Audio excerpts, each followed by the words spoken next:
Welcome back from that break. Today on the show, we have a gentleman who people say I look alike. Oh, we are brothers, but we'll find that out later on. He will probably introduce himself, but we'll be talking about youth and leadership. And I'm privileged to have Mr. Counsel, actually. Mr. I'm sorry, sir. Nice. Counsel Honorable Yamu Burobuto. Sir, you're welcome. Pleasure is all mine, Byron. Yeah. And thanks to Family TV for the opportunity to talk about such a wonderful topic, which I'm extremely passionate about. Awesome. Yamu, tell us a little bit about yourself. For a young person out there seeing you for the very first time, they haven't been in Mahooro before, they're like, who is this guy? So tell us a little bit about yourself. I'm a Christian, first of all. Praise the Lord. I think that's important. Yeah.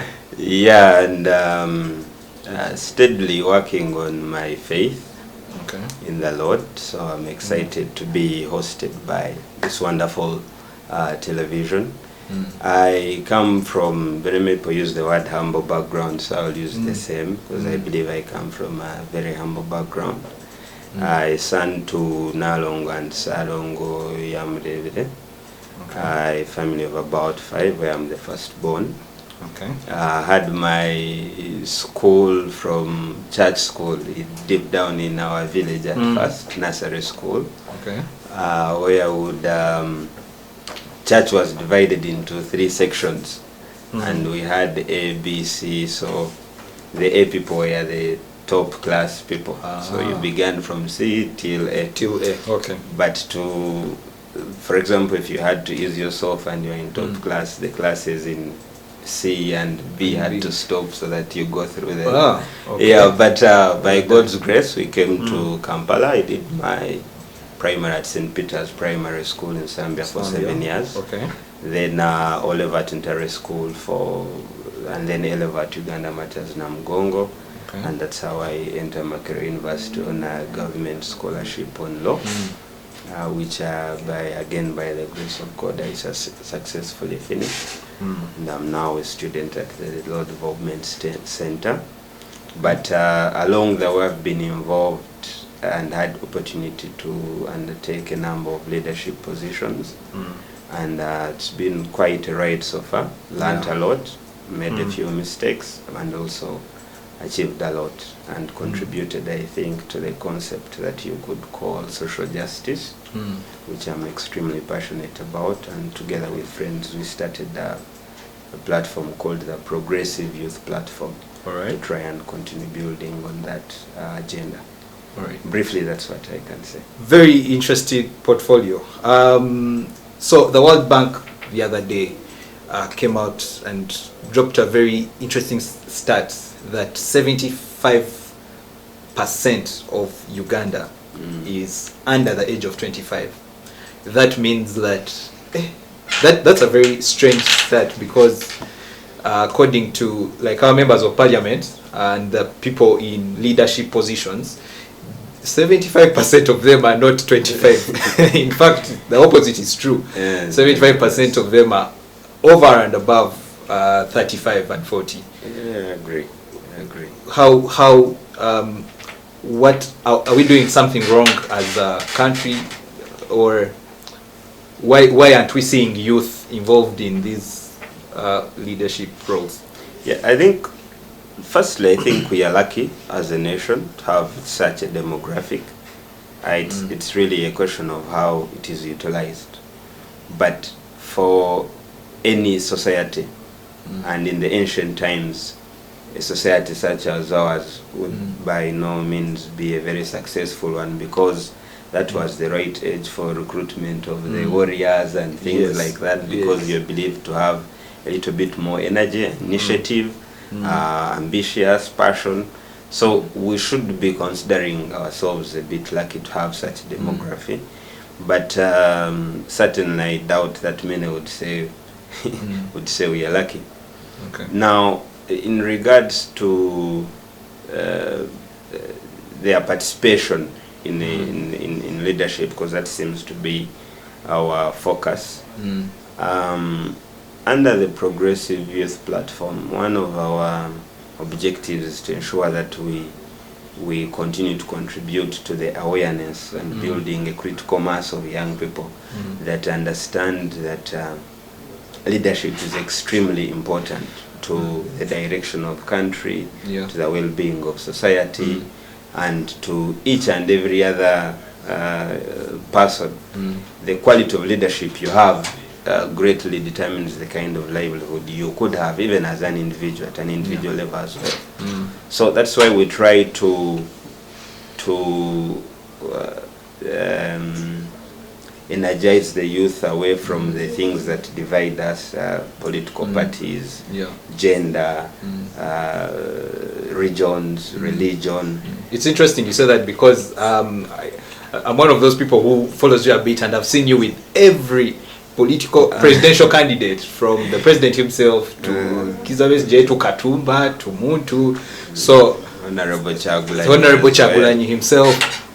So I'm like, man, where do you like? But yes, I hear you. Yeah. So we after noticing the what you just shared, we decided that we needed a platform where we could start on that kind of discussion. So we had taken a decision to actually run for presidency, but in an endeavor, not necessarily for the president's office, in an endeavor to use such a huge platform to try and start building this kind of conversation. What is wrong? What is happening? What can we do as young people? And to encourage and inspire more young people to offer themselves for these leadership positions. Away from the fact that there isn't that consciousness about the role of leadership in the well-being of ourselves, of our societies, and our country at large, and then the globe. There is also the problem of too much commercialization of our leadership, of our politics also. Yes, and especially if you skew it to politics, because in the corporate world, there is some bit of good progress in terms of seeing young people more involved at a very high stage. You see Byron here, you're hosting such a very big show. The people I've met in the studio are all almost my age, young people. So you can see that within the corporate private sector, there is a bit of initiative to try to give young people. But in the public sector and the politics of our country, across all parties, it's really lacking. And in terms of participation, monetization of our politics becomes a very big hindrance to our young people, because certainly many of them are just out of school or in school. Even if you're out of school, you're just starting to find your footing in work. So you can't raise these huge monies that many of our elders used to try to buy their way into those leadership positions. But hey, we have the numbers, If we were able to build that level of consciousness, we would realize that money is not such a big issue, because as age mates, we could take advantage of that, as long as we have people that show some value, some bit of quality in them, integrity, passion, focus, clarity of purpose. These are people who should be able to give support, because we ideally have the numbers. So I don't think it should be such a big problem, but young people, our fellow young people, need to be sensitized to know that it's not such a big deal. All right. It's interesting you say that, and I'm a young guy, I'm a young person, and the people I interact with, fellow young people, and almost all of them seem like either they don't care or they have lost as hope in the system, in the way things are going. And the other thing of me, and they're capable guys, I mean, myself, you, capable guys who can lead a constituency, who can be Lord Mayor, who can be president, but for some reason they have lost hope. They have this thing of, no, what you talked about, commercialized, it's too expensive, but also there's a lot of politics. Why should the young people really care?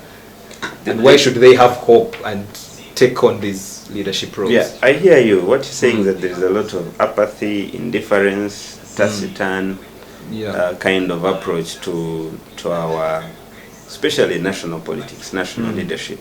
Yes. And like you've noted, when you are having engagements with fellow youth, you realize that many of them have grasp of the issues at hand. Yes. But when it comes to their participation, I can tell you, even from the demographic statistics from the 2021 election, we have the biggest number, but yet our age bracket was the least to cast their vote. Interesting. So it's a very interesting aspect, but that is why those of us that the good Lord has given opportunity to continue having opportunities of this kind of platforms, we must take it upon ourselves to build the engagement, to build the conversation, because nothing just happens. You have to work hard at it. Yeah. So we are patient, we are progressive, like you've had the progressive youth platform. Yes. And we are taking every other opportunity and platform that we can have to try and continue to appeal to many of our kind of our folk to really come in and take charge and take charge of our destiny, because inevitably some of our current players might not be alive, God forbid, but our age bracket in a general way will be the ones. So if we let things run out of hand, we will be the ones to suffer the consequences of that. Of course, the other issue is that the way our national politics, some of our national leaders, our elders, have not been good examples. Yes. They have not made the right decisions. Yes, the right policies. Yes, and they've not been really those role models that could inspire you to join the field of leadership and political participation.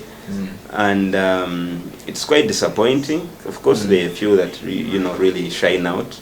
Yeah. But generally, that's why you find many youth have this attitude of politics. I don't want to participate. And yet, it should be the reason why we should actually, therefore, participate in the leadership, in the politics, so that we change it to what we would desire.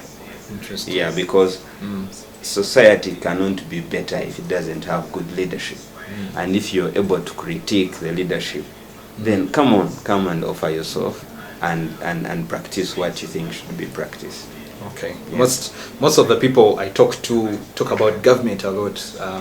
Government hasn't created these spaces, or government is not doing enough. It hasn't maybe created more jobs. It hasn't given us the platform. In your opinion, do you think government has created these platforms for us? Are they there? Or most of these platforms are as if private sector, like the progressive youth platform? Yeah, the first and foremost, for example, our awareness platform, progressive youth platform, one of our key principles is hard work and patriotism. We believe in country first and also you first. This whole issue of government etuyambe, government has not done this, government has not. We are trying to build a momentum where we discourage that kind of attitude. It should not necessarily, government has responsibility, yes, and it should actually undertake that duty of performing those responsibilities. Generally, to create an environment where if Yam, Byron, Hope, Brenda has an idea, the environment is suitable for them to sprang up whatever they want to, to work on.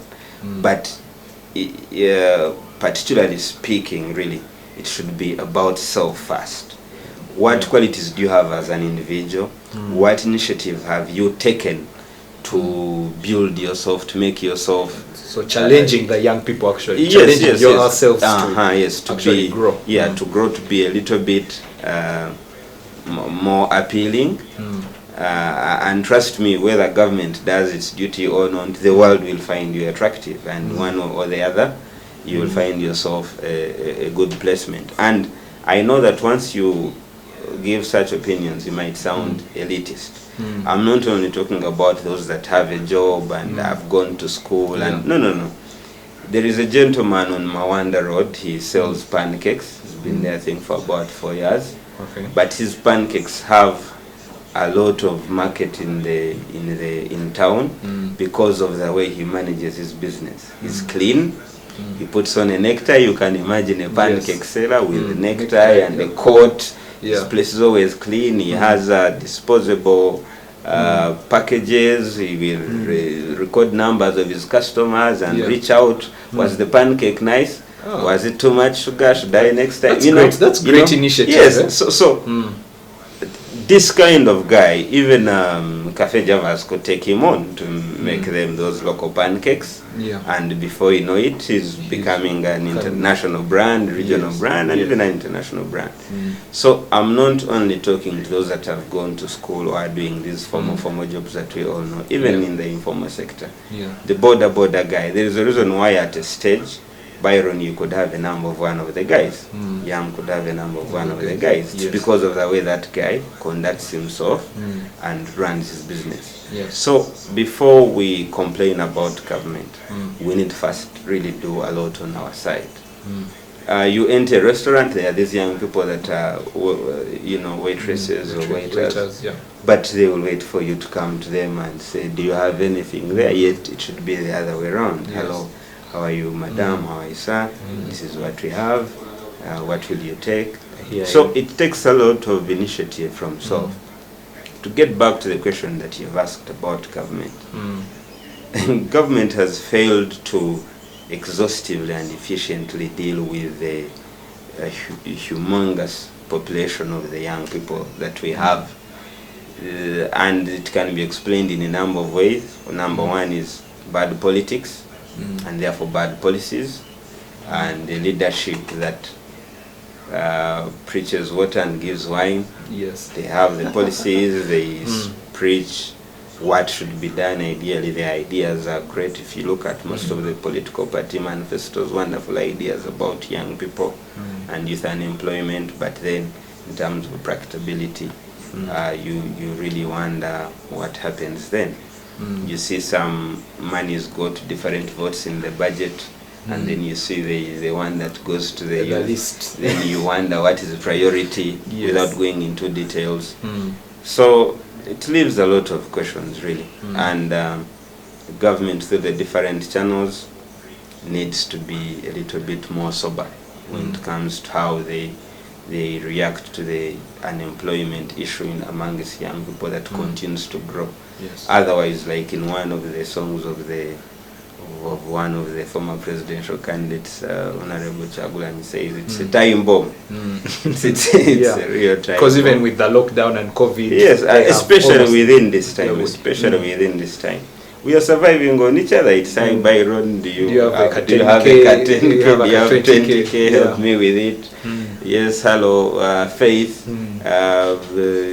For you, I'm told you guys have been allowed a little bit to work. Over there, can you share with me? Yes, it's not a good situation to be in, and the COVID scenario is not helping things. It's really not. One of the things you earlier on talked about is initiative. I've had you, as former guild president, I've had you talk, and I'm thinking, this man is such an intelligent man. How does he get to where he is? It's obvious that there is some initiative you took to get to where you are now, to get into particular leadership positions and all that. Do you mind sharing a tip or two to the listener? What did you do differently, or what should we do differently to better and get that initiative that you earlier on talked about, that you also have, by the way? Thank you. I think, first of all, when I was growing up, my dad was a little bit strict on speech and reading, so he would usually buy newspapers and make me stand in front of him and read all these articles and stuff like that. So it developed a good reading culture within me at that age. And he was also a little bit kind of political, so he was a little bit in a leadership way. So I picked my beginning inspiration really from him. And then school, St. Peter's Primary School was an open-minded kind of field where it allowed you to try to challenge yourself, as in debate club. Remember, we won a bit of a competition then. So those small successes continue to build my self-esteem and confidence. Inter school, one of the schools that has produced some of our national leaders and regional leaders. Yes. So associating with its history also in a way inspired me. Uganda Matters Namgongo, and then finally Makerere University, where the good Lord helped me have opportunity to serve my colleagues in different portfolios. Makerere Law Society president, guild speaker twice, and then acting guild president at a time when our guild elections were having issues. Now, you could be all that, but without being conscious and being critical and being keen. So if you hold these positions for the sake of it, you don't benefit from them. But if you have if you're lucky and you have clarity of purpose, you have that blessing of a vision of a big goal at an early age, then you use these opportunities to reflect on them and try to learn. So every other day for you is a learning process in that leadership career.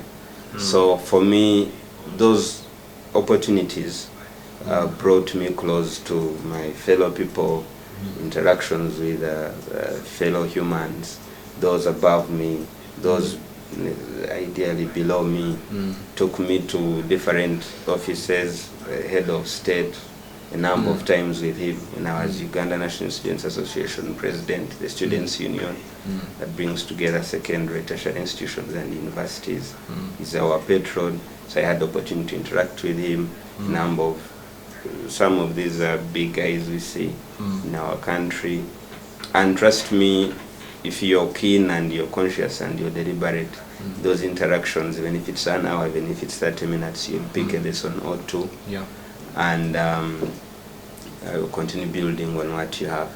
Now, for those that did not have opportunity to have that kind of setting and that initiative from their parents at the start, it's not too late. I do a lot of reading, and there is a lot of knowledge in reading in different areas. Begin with the areas you're comfortable in, you're passionate about, and then slowly drift into other areas to build your base of knowledge. It's a start. Knowledge in itself is not learning never stops. Yes, it's not the ish, but it's a beginning of the ish. Then mind what you watch, be deliberate about what you watch, and you expose to yourself the quality and the themes within what you watch. Our mind is a very interesting chamber. It gives you what you feed it. So be very careful about what you feed it, and you cannot take away your relationship with a good Lord is very important. Very important in leadership, and there is so much you can learn from the Word of God also. I find the Bible, it has, for any leader, you will need such a book. There are those moments where no words from a human being can really lift you up or encourage you or inspire you, but usually the Word of God. It's only the Bible that has can that give you power a push. on you. Interesting. There is a stat that came out also recently about youth and employment, and how there was, I don't know if you saw that video that went around sometime about millennials and how they can't hold on to jobs. They get a job, they get bored, they go away, and employers are worried, but also they are stressed because they're like, we bring these guys in 3-5 months, they are like, we are tired, we are bored, Can deal with this kind of thing. so I think is it something that we need to think about as youth, particularly holding on to a job, or the value of having employment and also holding on to employment? Yes. The biggest problem is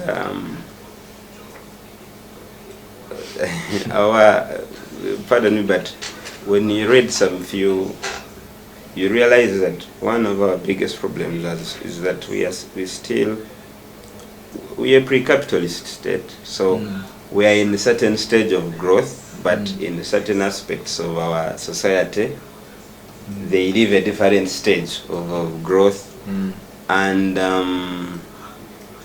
therefore you'll find that most of our young people, our fellow young people, it's a formula trajectory. You go to school, go to university, leave university, go to a job, get a job, get a wife or a husband, get kids, life, buy a car, contract a house, farm, yes. Die, whatever, whichever way, according to how you would have lived your life. But that problem comes in because young people, due to society pressure, due to pressure from parents, they are just taking on a job for the sake of it. You know, there's so much pressure. You've been on the street for 2 years. The peer pressure, your friends are achieving, your friends are succeeding, your parents at home are starting to look at you as a very bad investment. They put fees in you, and then you're not contributing anything to family. Society is saying, what happened to this guy? Then the neighbor bewitched him or her and things like that. So once you get an opportunity, you just take it on. But really, when it's not what your passion, it's not, you're not engaged with that kind of portfolio. So you'll find that many young people get on that job, and inevitably it will come to you that it's not what you want, it's not what you're passionate about, it's not what you desire. So you'll find that your productivity at work now starts going down because you are working under certain pressures. However, there are two things in that. Either you must be patient and pursue what you believe in and what you're passionate about. But secondly, a point of caution, because of the unavailability of jobs and employment opportunities within our society now, whether you have passion or not, once you get an opportunity to hold on to something for survival, do it well and do it right in the moment as you continue expanding your areas in terms of where you're so passionate about, so that you really don't lose that opportunity. It's actually interesting you say that. Most of my friends who are in the workforce, most of them, allow me to say about 80% of them, they don't like that. They're like, Byron, the only reason I'm here is money, but I don't like my job. It's stressing me. I don't think this is what I want to do with my life. I think it's a question of purpose. And maybe also the other thing is we are so exposed to social media and technology and things like that. That is very true. So we see these lives out there and we want to live them immediately. But those people that you see there, they are either two things. Either it's a faked impression, or number two, it's a worked on impression. So you can decide, do you also fake it or work on it? So you have to decide where you want to fall. If you fake on it, it's not sustainable. At a point it will run out. If you work on it, you can leave it. But it's not something that happens just overnight. You must be patient, you must sacrifice, you must work hard. Like I've told you, hard work and patriotism in the Progressive Youth Platform. So there is this wanting a big life within a short period of time, and that which just doesn't work. Yes, and that can get to you in thinking that maybe for you the station you're at in terms of work, whichever kind of work you're doing, is not giving you that kind of life that you see on social media and things like that. But I can tell you, a very beautiful story that you see on social media, or a very wonderful picture that you see on social media, if it's not a fake impression, there is a lot of hard work behind it. There is a lot of hard work behind it. So there is no shortcuts. You just have to be patient, work hard, have clarity of vision and purpose, and you'll certainly get there. Interesting. Thank you. Let's go in for a commercial break, and we'll be right back with much more on youth and leadership with Counsel Yamu Burobuto. See you after the break.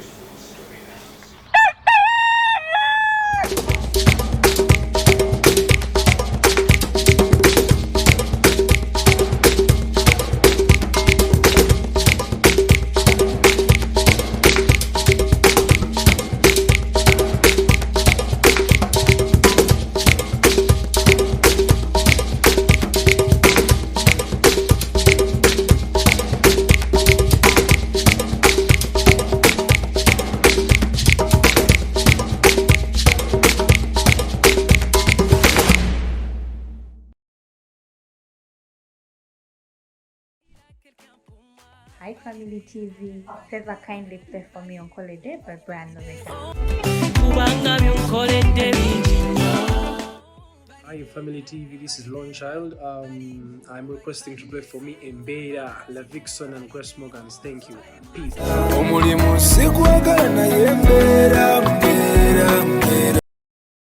faster! Whoa! Got your back. It's Maui time. It's the answer to the question of my life.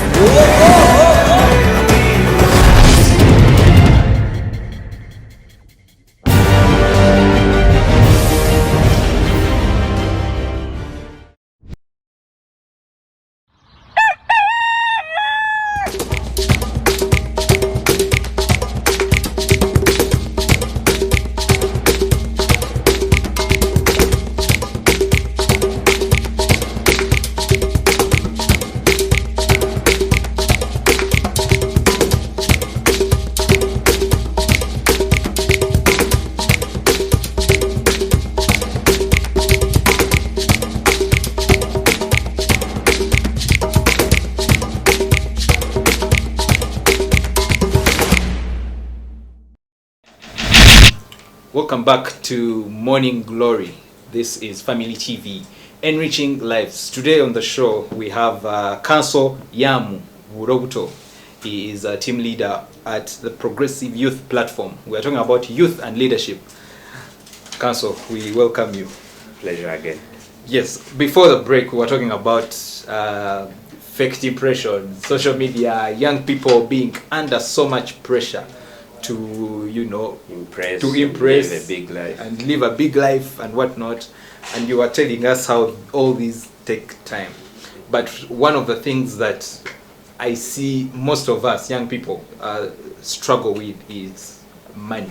Mm-hmm. We have 100K from Nabanja. We want to kusimbula. I don't know if you received yours yet. I haven't yet received mine, but yeah. We want to go and spend it and spend almost 80% of it and save the least. Mm. What could we do better as young people, particularly in handling money? Yeah, maybe as I come to that one also, the other solution or the other tip that could help, your quality of friends and the people you surround yourself with matters a lot in how you map out your life.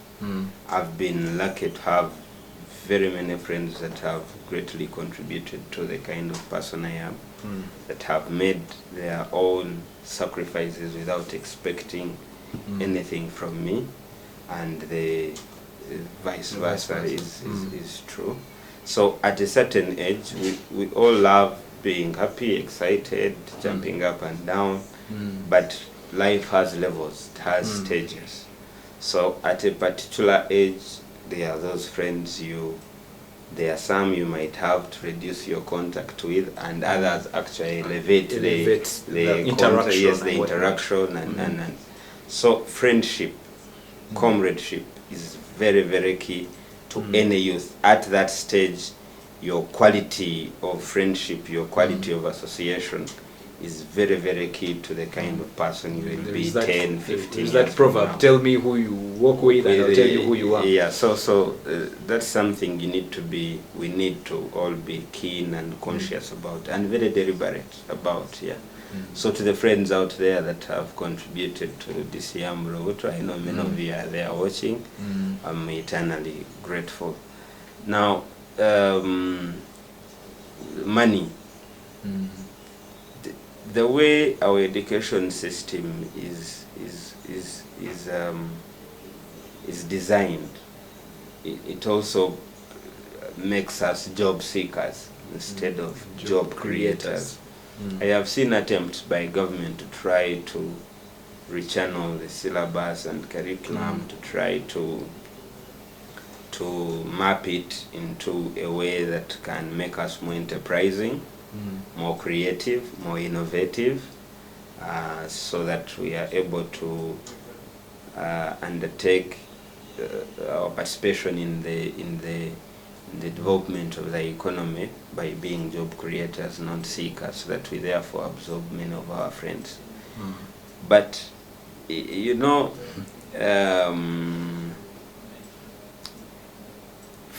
any leadership needs the goodwill of the people. That is true. Needs the support of the people.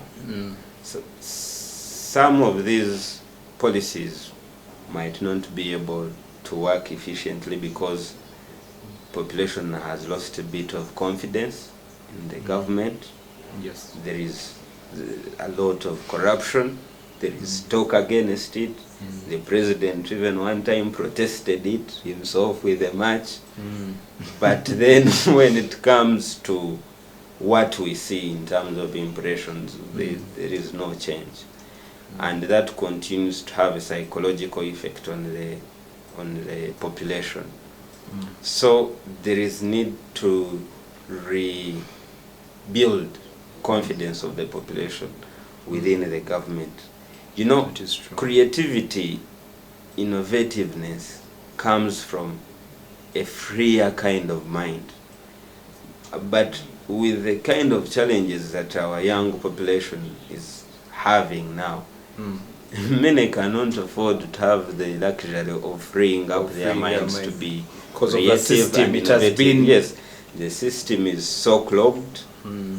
The national environment generally is not necessarily a free space thinking environment, and unless we solve some of our leadership questions, it might be exaggerated and too hopeful to think that we shall easily get out of our current situation. Young people need inspiration. Young people need motivation. That's the word actually. Yes, motivation. need motivation, need the inspiration, need to feel like, okay, if I create to this kind of level, I am sure I'll have support at this level. Yeah. The moment that kind of feeling is not built within our young population, then we are just wasting time. And who has to do that? Our leadership. Can they achieve it? I doubt. What's the solution? Those that have noticed that problem should continue to create that consciousness, that awareness, and continue to appeal to ourselves as young people to really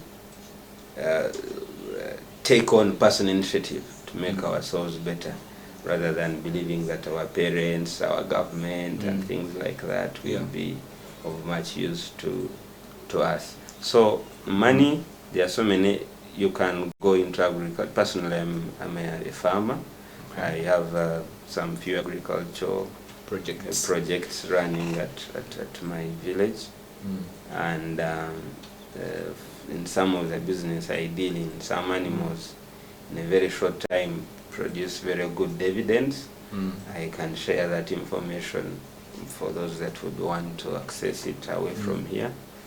There is a lot of creativity within the technological sphere. I have very many friends who are trying to do magnificent things there, but their challenge is how they get their creativities into the workforce, into a capital mobilizing channel, and that is where government should be coming in. But you look at, for example, with all due respect, some of our appointments in that area, you know, you have a lot of questions. So how do, and that's the question. That's the issue I was talking about, motivation and inspiration. So to this young tech guy, what kind of message do you send when you put these people in charge of an industry that is extremely passionate about? Yes, there's need to give people benefit, but impressions and perceptions matter a lot. So instead deflate them instead of inspiring them. If it was a Byron, they are demotivated. Yes, if it was a Byron who was a minister there, maybe the young person would say, well, if I get a chance to meet that fellow young colleague of mine, perhaps he will understand me. So they keep working under the hope that one time they might have audience with you, share their ideas. Yeah. So, like I said, everything gets back to our leadership, but let us not use that as the excuse. Let's continue building. We have the advantage of time on ourselves. By God's grace, if we live long, we will have better leadership that will create better environments for us to be able to achieve some of our goals. Yeah, and if you keenly look around, you'll find some 1 or 2 things you can put your money in, and it can produce also some little money. One of the things I've heard our leaders say over and over again, and it usually disturbs me, and I'm like, are these guys part of us? Is we are not seeing the young people. Where are they? And they have this thing of, no, we want to give them these things, but they're not there. They're nowhere. They're not capable, or something like that. And is there something like you talked about? There is, many guys, even myself, I know many guys in tech. They're creating these awesome apps, but because of maybe limitation of capital and whatnot, they don't see the light of day in a year or two. But are we doing something wrong, or what can we do better so that these leaders, our leaders, can easily say, okay, there is Yamu Burobuto that is doing this thing, okay, let us now help Incorporate him. Yes. So what can we do differently, or what should we do? There are 2 questions in there. One is the question of they are not capable, they are nowhere. And even in the corporate world and in the political sphere, across all these parties, if of late you've had, there is a certain kind of theory that is developing, saying, no, it's not about the age. Even when young people took over our country after independence, they messed up things. And it's something that is continuously growing from all sections. I have had some of the politicians, I've had people in government, even in the corporate world, you'll find those that will dismiss you simply for being young without giving you an opportunity to actually see what you can do. So first and foremost, and one of the reasons we had intended to go for that presidential platform was to try to also start building that level of sensitization with our elders, that don't dismiss us because of our age, dismiss us because of our incompetences. Because you've had an interaction with a Joel, with a James, with a Fiona, then you now make a judgment of the whole youth bracket, that they are not capable and things like that. And you continue to develop these prejudices and stereotypes in society. And somehow you lock out even those that could have the potential to do magical things. So our elders need to give us a benefit of opportunity without necessarily being without victimizing us with the prejudices of society now. 2, nobody is going to find you in your bed and say, Byron, now take on this station. No. Yes. It goes back to what I said. Even when somebody would want to ignore you or pretend you're incapable, but if you are working on yourself, at a point you'll break that wall. Yes, you'll break that barrier. 1 or 2 people will notice. Yes, you will finally, outrightly, inevitably shine out. That there will be no more pretending about your abilities and things like that. So it comes back to us as young people, building ourselves. Like you were saying earlier. Really, yes, helping each other out. Like I don't know if it's proper to, maybe I won't mention the name, but for example, the producer of this show is a good friend of mine. We've been out of touch for some time. I was shocked to get his message inviting me for the show after I've been in touch for a long while. He's a fellow young person, So look out for each other, you know. Yeah. Help each other out. Also, if you know Byron is good, let's say at MCing, and you know there is a there is function. this- yes, make a call to a friend. Yes. There is a lot of competition within ourselves as young people. Yeah.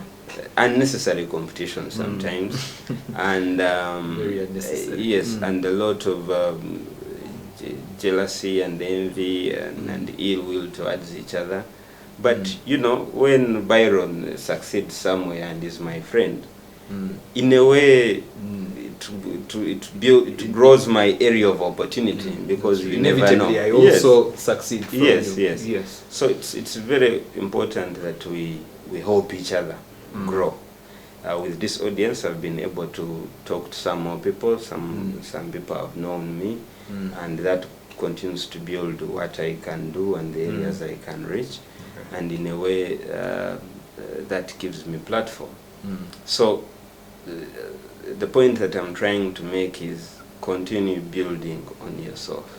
Make the right friendships, the right associations, and whether they close us out or not, we'll have our time. We have the advantage of time on ourselves. Now, the last bit of that question was, are we doing anything wrong or something like that? Or what could we do better to penetrate that barrier? Yeah, like maybe to finish the point I was making, Yeah. One of our former presidents said, I mean, when the sportsmen were complaining, the boxers, how the referees undercut their performances as they tally the points scored. He told them, knock them out. Why do you wait to be tallied? The points? Yeah. So the point I'm trying to make, as young people, build yourselves so that there is absolutely no excuse from our elders, but realize that we have the abilities, we have the potential, and we are ready to really make our contribution to our society. Now, what can we do to improve the situation?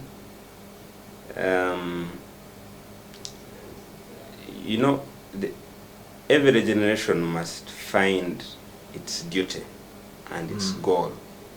Its purpose. Its purpose. You cannot effect your life at an individual level if you don't have a broader purpose and a bigger goal and a shared duty.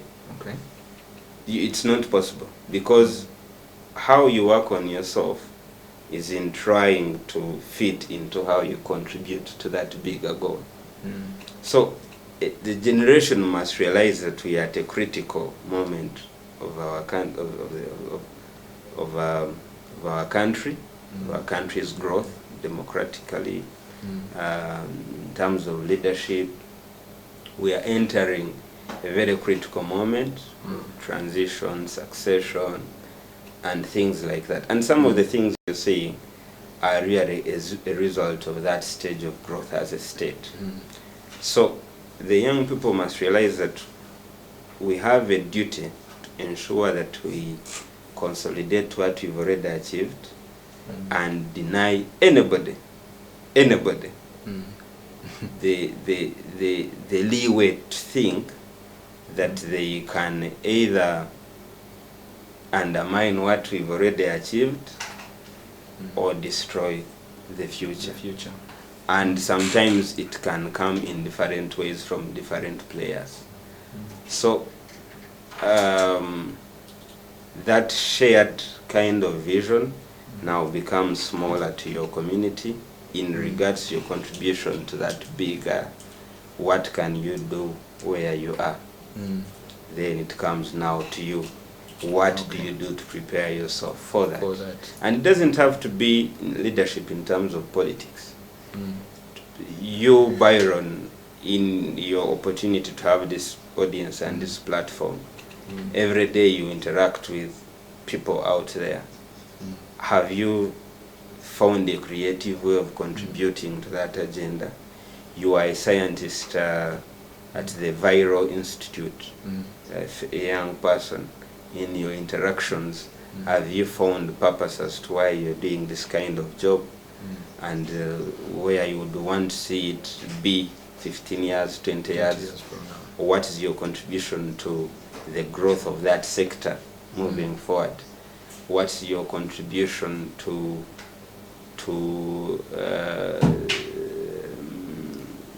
even where restaurant business? Yes, even where you are, even as your family, what Yes, are you in doing your families, what are you doing that unit in there? You now hear people saying that some members from a country across border are the best to employers, waiters and waitresses. It means that they are deliberate about what they are doing. So we need to increase that level of seriousness within ourselves as young people. We've been exposed so much to things that our descendants didn't get exposed to, but we are failing to manage them. And if we are not careful, moving forward, we might have an issue. Yes. Counsel, we are coming towards the end of the show, and just a few remarks as you end, but also how do we reach you, and tell us a little bit more about the Progressive Youth Platform. Are we able to join? Is it for a particular group of people? Yeah, your last. Progressive Youth Platform is an idea that we came up with a number of friends, which is really an informal kind of movement whose agenda is to try to build consciousness amongst our fellow young people about our duty to ourselves, to our families, to our community, and to the country at large, and what needs to be done, therefore, to achieve that. And to try to find consensus on what we believe is our generational duty to the country, and promoting the ideas of patriotism in terms of country first and hard work. The thinking that everything I do to achieve my goal should begin with me. In fact, within your journey you find hope, well and good, but don't look at what kind of hope do I need before you look at what do I need to do about myself. So it's very key in that kind of way. We are still working on the formalities of the platform, of the movement, and we will certainly be sharing with you how we formalize this, and how members come to be part of us. How do we reach you and the platform? You can reach me on my Twitter account, Yamu Burobuto, and Facebook page, Yamu Burobuto. From there we can have a conversation on how we work together in terms of the Progressive Youth Platform. We have different offices in different regions, but we are at a stage where we are building a group of ideologues, and then we will slowly open up the platform to any members therefore. Yeah. Awesome. Counsel, it was very, very nice to have you. I should maybe one of my last remarks. Like I said, I thank you, Family TV, for giving us the opportunity to interact with our friends out there, and to encourage colleagues out there, hold on. In the Bible there are stories of Jonah, who was swallowed by the shark, and prayed to God, and finally he was out of the shark. So this COVID-19 is like that shark. Like that shark. Let's keep praying and hoping, and have faith that within time all will be well. We'll get back to our normal lives. Be there for each other. There is a lot of mental disorders. The environment is not necessarily that good for our mental faculties, so try to reach out to a friend and say hi and check on each other. By God's grace we shall overcome this. As young people we have a duty to our country, to continue being conscious and keen in every decisions we make wherever we are, about how that creates to a better society. in terms of the concept of social justice. Right. Yeah, and to the friends again, thank you. I am here because of you, and I don't take that for granted. Let's keep building on that agenda. All right. Thank you so much, Pleasure. Mr. Yamu Burobuto. I hope to have you again here sometime to talk about those business things. Oh, okay. But that was Counsel Yamu Burobuto from Progressive Youth Platform. Tell us what you think about the show. We'll see you tomorrow at 6:45 a.m. with our daily devotional, and then we'll start Morning Glory at 7 a.m. till 9. This is Family TV, enriching lives.